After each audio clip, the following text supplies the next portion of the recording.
বন্ধুরা, বাংলাদেশিরা ভারতকে গালাগাল দেওয়া শুধু অজুহাত খোঁজে, মানে ভারত বিরোধিতা করা শুধু অজুহাত খোঁজে। কোনো অজুহাত না পেলে একটা মন গড়া কাহিনী বানিয়ে সেটা নিয়ে ভারতকে গালাগাল দেয়।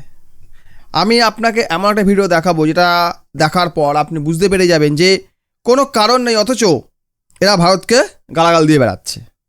সবার আগে ভিডিওটা দেখুন।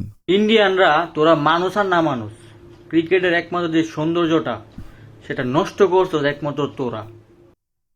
ক্রিকেটটাকে বাঁচিয়ে রেখেছি আমরা, এটা কি জানিস? শালা হারামির বাচ্চা, তোরা কি এটা জানিস যে ক্রিকেটটাকে বাঁচিয়ে রেখেছি আমরা? আর যদি ভারত ক্রিকেট থেকে নাম সরিয়ে নেয়, ক্রিকেট আর কেউ খেলবে না। কেন জানিস তো? প্রথমত ক্রিকেট অতটা পপুলার নয়। পুরো বিশ্বে ফুটবল যতটা পপুলার, ক্রিকেট অতটা পপুলার নয়। ক্রিকেট খেলা হয় মেনলি সেই সকল দেশে যেগুলো একসময় ব্রিটিশদের কলোনি ছিল, ব্রিটিশ সাম্রাজ্যের কলোনি ছিল। ভারতবর্ষ তার মধ্যেই পড়ে। ব্রিটিশের অধীনে ছিল ভারতবর্ষ 190 বছর। সেই সকল দেশে ক্রিকেট বেশি পরিমাণ জনপ্রিয়। অস্ট্রেলিয়াও একসময় ব্রিটিশদের কলোনি ছিল, আমেরিকাও ছিল, অথচ আমেরিকায় ক্রিকেট সেই রকম পপুলার নয়। ক্রিকেটে সেই সকল দেশে অংশগ্রহণ করে ম্যাক্সিমাম, বা বর্তমানে যারা স্ট্রং টিম যারা, তারা কিন্তু ম্যাক্সিমাম ব্রিটিশদের কলোনি ছিল। মানে ব্রিটিশটাই ক্রিকেটটাকে ছড়িয়েছে। আদার যে সকল কান্ট্রি রয়েছে তারা কিন্তু ক্রিকেটটাকে অতটা পছন্দ করে না, ফুটবল পছন্দ করে। আর এখন ভারতবর্ষ যদি ক্রিকেট থেকে নিজের নাম সরিয়ে নেয়, বলে আমরা ক্রিকেট আর খেলবো না, তাহলে ক্রিকেট ধ্বংস হয়ে যাবে। ভারত না হলে ক্রিকেট ধ্বংস হয়ে যাবে। আমরা ক্রিকেটটাকে বাঁচিয়ে রেখেছি, মানে আমরা যা করবো এটা তো ঠিক উল্টা বলবে। বাকিটা শুনলে আরও বুঝতে পারবেন। ওয়ার্ল্ডের মধ্যে যতগুলো ক্রিকেট দল আছে তারা যে ফ্যাসিলিটিসটা নেয়, তোরা একমাত্র টিম সে পুরা ফ্যাসিলিটিসটা একাই নেস। কেন নেবো না? বিশ্বের 80% ক্রিকেটের কন্ট্রিবিউশন আমরা করি। 80% রেভিনিউ আমরা কন্ট্রিবিউট করছি। তোদের বোর্ডে কাছে যে টাকাটা যাচ্ছে সে টাকাটা আমাদের যাচ্ছে, আমাদের মার্কেট টাকাটা যাচ্ছে। আইসিসি প্রতি বছর $1 বিলিয়ন কামায়, $1 বিলিয়ন ইনকাম করে। তার মধ্যে থেকে $600 বিলিয়ন আইসিসি ডিস্ট্রিবিউট করে দেয়। এই 1 বিলিয়নের মধ্যে অলমোস্ট প্রায় 700 মিলিয়ন ভারত কন্ট্রিবিউট করে আইসিসিতে। বাকি 300 billion rest of the world যতগুলো দেশ রয়েছে, তারা নন পার্মানেন্ট এবং পার্মানেন্ট মেম্বার যারা রয়েছে, ফুল মেম্বার আর অ্যাসোসিয়েট মেম্বার, তারা কন্ট্রিবিউট করে। তাহলে যারা 70% কন্ট্রিবিউট করছে, কোনো কোম্পানিতে কারোর যদি 51% শেয়ার থাকে, তাহলে সেই কোম্পানির মালিক তাকেই বলা হবে। তাহলে সেখানে আমরা 70% কন্ট্রিবিউট করছি, তাহলে আমাদের কথা চলবে না, তোর কথা চলবে? তোরা মনে করিস কি তোরা কাজ না করে খেয়ে নিবি? মানে কিছু লোক হয় না, কাজ করবো না অথচ টাকা নেবো, তো সেই রকম চিটিংবাজ, সেই ধরনের ধান্দাবাজ। তোরা কাজ করবো টাকা নেবো, এই জিনিসটা ভালো বুঝতে পারবেন আপনি যদি বাংলাদেশ ভারতের বর্ডার আসে না, যেখানে বাংলাদেশি লোকরা বাস করে, ওখানে গেলে বুঝতে পেরে যাবেন। মানে নিজেকে চালাক ভাবে, ওভার স্মার্ট ভাবে। ওখানকার মানুষ এখানকার লোককে বোকা ভাবে। ওরা মনে করে আমরা হচ্ছে ঠকবাজে রাজা, তো আমরা লোককে ঠকাতে ভালোবাসি, ভালোবাসি অবশ্যই, এবং ভালো পারি, তাই আমরা ঠকিয়ে টাকা নেব। আপনি গিয়ে থাকলে বুঝতে পারবেন ওখানকার মানুষ এই ধরনের কীর্তিটা একটু ভালো করে। সব তো বাংলাদেশি, ঠিক আছে? বাকিটা শুনুন। তোরা ক্রিকেটটারে একবারে রসতলে নিয়ে গেছিস, ক্রিকেটটারে পুরো ডুবাই দিছিস। তারপর একটা উদাহরণ দিই, ক্রিকেটটাকে বাঁচিয়ে রেখেছি। আগেই বললাম ক্রিকেটটা আমরা বাঁচিয়ে রেখেছি। হনুমানের বাচ্চা শালা, ছাগলের বাচ্চা, রাম পাঠা শালা, ক্রিকেটটাকে বাঁচিয়ে রেখেছি। যে টাকাটা তোদের বোর্ডে গিয়ে যাচ্ছে, তোর প্লেয়ার যে স্যালারি নিচ্ছে, আমাদের টাকা নিবি না বলি ভারতের টাকা আমরা নেবো না। দেখ টাকা কথা পাস। তোরা ক্রিকেটে কন্ট্রিবিউট করিস, মানে ক্রিকেট রেভিনিউতে 3 পয়েন্ট সামথিং, আর নিস কত 5 পয়েন্ট সামথিং। তাহলে 2% এক্সট্রা করতে আসে। অপরদিকে আইসিসি ইনকামের 60% ডিস্ট্রিবিউট করে, 40% আইসিসি নিজে রাখে খরচ চালানোর জন্য। খরচ তো প্রয়োজন আছে, যেমন ইউটিউব আমাদের ইনকামের 45% দেয় আর 55% বগে নেয়। কেউ বলে না যে ইউটিউব 50% দেয়, ভুল দেয়। 45% দেয়, 55% নিজে পকেটে ভরে। প্রত্যেকে যে প্ল্যাটফর্ম ক্রিয়েট করে সে তো খাবেই।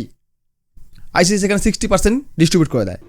তোদের যে আইপিএল লিগ, এই একটা লিগ দিয়া কি পরিমাণ যে ব্যাটিং হয়, কি পরিমাণ যে জুয়া খেলা হয়, তার কোনো সীমানাই নাই, মানে অসীম ব্যাপার। খেলবি না? তোর তো জুয়া হারাম, খেলবি না? হতেই পারে, বাজারে অনেক কেউ থাকতে, বাজারে 20 হচ্ছে, 20 খাবি? বাজারে 20 পাওয়া যায়, 20 খাবি? খেলবি না? নীরবে কন্ট্রোল রাখবি, আমি জুয়া খেলুম না, পারবি? যেখানে গরিব মানুষের বাস বেশি, সেখানে জুয়া খেলা হয় বেশি। কোনো ধনী ব্যক্তি কোনো জুয়া খেলতে চায় না, সে জানে জুয়া খেলে না, জুয়া খেলিয়ে কামানো যায়। জুয়া খেলিয়ে কামানো যায়, খেলে কামানো যায় না। অতএব জুয়া খেলবি না। তোর লোভ আছে কামানোর, তুই কামানোর জন্য জুয়া খেলছিস, খেলা পরে পিছনে ভরে যাচ্ছে, সব রসতলে যাচ্ছে, এখন বলছিস কি তোদের জন্য রসাতলে যাচ্ছে, তোদের জন্য জুয়ায় ভরে গেছে। তোরা যে পরিমাণ, তোদের এই লিগটাতে যে পরিমাণ জুয়া হয়, মানে পুরো সমাজটা নষ্ট হয়ে গেছে তোদের এই একটা লিগ দিয়া। তোদের একটা লিগ দিয়ে পুরো সমাজ নষ্ট হয়ে গেছে। তারপর ক্রিকেটের কথা বলি, তোদের একটা লিগ দিয়া সময় নষ্ট হয়ে গেছে লিগের জন্য। আর তোমরা কি হোগা মারতেছিলা নাকি? একে অপরে হোগা মারতেছিলা। সময় নষ্ট হয়ে গেছে লিগের জন্য। তোমাদের টাকা প্রতি লোভ, টাকা দেখলে জিভ ল্যাক ল্যাক করে, জুয়া খেলে একটু টাকা পাওয়া যায়। লোক রাস্তাতে টাকা নিয়ে আসছে, মেরে দিয়ে টাকাটা নিয়ে নেই, মনে হয় না একবার? হয়তো। তা তোমার নিজের প্রতি লোভ, নিজের প্রতি সম্বরণ নাই, লোককে দোষ দাও। ছোট লোক শালা।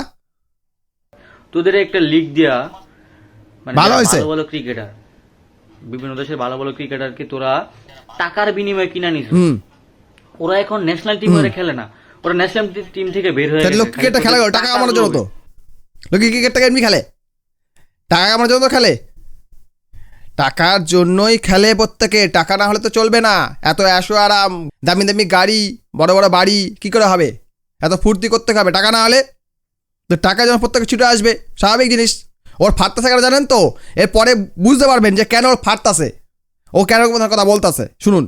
তোর এত পরিমাণ টাকার লোভ ওদের দেখাইছো যে ওরা নিজের দেশের জন্য ক্রিকেট না খেলে এখন তোদের ফ্র্যাঞ্চাইজি হয়ে ক্রিকেট খেলে। তাহলে ভাব কত পরিমাণ টাকা আছে, কত টাকা আছে আমাদের কাছে যে আমরা টাকা লোভ দেখাই লোককে। আয় আয় আয়, খেলবি যদি আয়, খেলবি যদি আয়, সব চলে আসে। ক্রিকেটটারে পুরো ডুবাই দিস, ক্রিকেটের সৌন্দর্যটা তোরা ডুবাই দিস। তোরা এই ক্রিকেট দিয়া, এই একটা লিগ দিয়া সমাজটা নষ্ট করে দিছিস। তারপর বলি, এবার পিএসএল এ তোরা কিছু প্লেয়ারকে, পিএসএল এ যারা চান্স পাইছে তাদেরকে বেশি টাকা দিয়া পিএসএল থেকে নিয়ে গেছিস। তার মানে তোদের টাকার গরমে ক্রিকেটটা সৌন্দর্য হারাইছে। যেখানে ওদের খেলার কথা ছিল পিএসএল, মুজরাবানি, তারপর হলো সানাকা। ও মানে পিএসএল খেললে ক্রিকেট শূন্য থাকতো, কিন্তু যেহেতু তারা আইপিএল খেলছে, সৌন্দর্য নষ্ট হয়ে গেছে। ভারতের উন্নতিতে তোদের ফাটে, এটাই তো বল না, বল না শুয়োরে বাচ্চা, যে ভারতের উন্নতিতে আমাদের ফাটে, কারণ আমরা করতে পারছি না। এখন তো করতে পারবিও না। তো একে ধরিস তাকে মারিস, আর তো তোদের কোনো কাজ নাই। তোদের একটাই কাজ, কি কাজ করি বা না করি, নেতা হইয়া যাব, এর মেরে খাবো, ওর মেরে খাবো, এই তো জিন্দেগি, এই আমাদের জিন্দেগি, এই তো জিন্দেগি। সেই কারণে তোরা পারিস না, তোরা পারবিও না। ভারত যেহেতু ঘোষণা করে দিয়েছিল যে সকল প্লেয়ার পিএসএল খেলবে তারা আইপিএল খেলতে পারবে না, সেই কারণে বহু প্লেয়ার আইপিএল খেলার জন্য পিএসএল থেকে সরে গিয়েছে। আর এই কারণে বাদে ফেটে যাচ্ছে। অবৈধ বাপ তাদের অর্গানাইজ করা টুর্নামেন্টে কোনো প্লেয়ার খেলতে পারতেছে না আইপিএলের জন্য। অবৈধ বাপদের টুর্নামেন্ট পপুলারিটি পাচ্ছে না আইপিএলের জন্য, সেই কারণে বাদে ফাইটটা ফালা হয়ে যাইতেছে, আর কিছু নয়। এই কারণে তো চেঁচামেচি করতেছে, এই কারণে বড় কথা বলতেছে, আমার শখে পাকিস্তান দল ফুইটটা চাইতেছে ভারতের জন্য। আজ অব্দি ভারতের সামনে প্রতিবারে হারে, একবার জিততে পারে না আমার পাকিস্তান দল। যদি ভারত না থাকতো ভালো হতো, যদি ভারত না থাকতো ভালো হতো। আমরা ভালো খেলবো না, কিন্তু ভারতকে সরাতে হবে। যে ভালো খেলে তাকে সরাইতে হবে, তাহলেই আমাদের কার্যসিদ্ধি হবে। মুজরাবানি, তারপর হলো সানাকা, ওরা খেলার কথা ছিল পিএসএল, বাট তোরা টাকার লোভ দেখে ওদেরকে নিয়ে গেছস, ওরা আইপিএলে চলে গেছে। তো তোরা একমাত্র ইন্ডিয়ানরা পুরো ক্রিকেটটারে ডুবাই দিছস। তোরা ক্রিকেটটা ডুবাই দিস, ক্রিকেটের যে সৌন্দর্যটা তোরা পুরো নষ্ট করে দিছস। ক্রিকেট নাই এখন। কি আছে ক্রিকেট আইসিতে তোরা কিনে নিছিস। আইসি তোরা যা বলো আইসি তাই। তো শুনবে না কি করবে? পুরো রেভিনিউটা এখান থেকে পায়, 70% রেভিনিউ এখান থেকে পায়, তো শুনবে না কেন? হ্যাঁ, শুনতে বাধ্য। তুইও শুনবি, তোকে যখন বলি ভারতে চলে আয়, এখানে যে ব্যবসা কর, খাবি দাবি, তুইও ভারতের কথা বলবি, স্বাভাবিক জিনিস। কারণ তোদের টাকা আছে, ওই টাকার গরমে ক্রিকেটটা শেষ।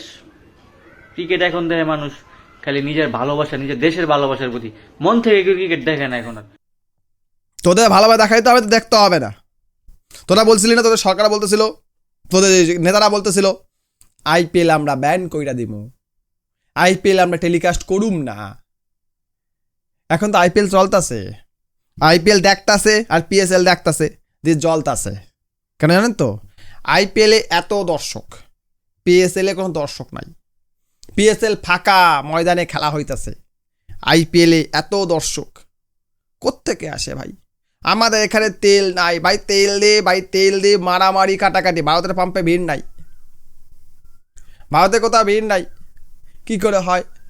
আমাদের এখানে খাদ্যের সংকট, জ্বালানির সংকট, বিদ্যুতের সংকট, ওষুধ নাই, ডাক্তার নাই, সুবিধা নাই। ভারতে সব আছে, চলবে না। কেন আছে? আমাদের দিতে হবে, দেবা না, তোমরা খারাপ, এই ভাঙ। এই হচ্ছে বাংলাদেশ। এটা বাংলাদেশ না, এটা সমাজের নিয়ম হয়ে গেছে যে কেউ কারো ভালো সহ্য করতে পারে না। আপনার চারিদিকে তাকে দেখুন, আপনি তো একটু ভালো করেন না, পাশের বাড়ি দেখলে জ্বলবে। এত হয়ে গেল এত করে ফেললি, জলে ফেটে যাবে, ফেটে ফেলা হয়ে যাবে, লুচির মতো ফুলে একদম মনে হয় তো আপনাকে মেরে ফেলে, এরকম ধরনের অবস্থা। এই হচ্ছে প্রতিবেশী, এও আমাদের প্রতিবেশী, তাই এরকম কথাবার্তা বলে। কাজেই প্রতিবেশীর কথা বেশি কান দিয়ে লাভ নেই। ভিডিও কেমন লাগলো কমেন্ট করে জানিয়ে যাবেন। ভালো লাগলে লাইক করবেন, বন্ধুদের সাথে শেয়ার করবেন। আমার চ্যানেল সাবস্ক্রাইব অবশ্যই করবেন। ভিডিও দেখার জন্য অসংখ্য ধন্যবাদ।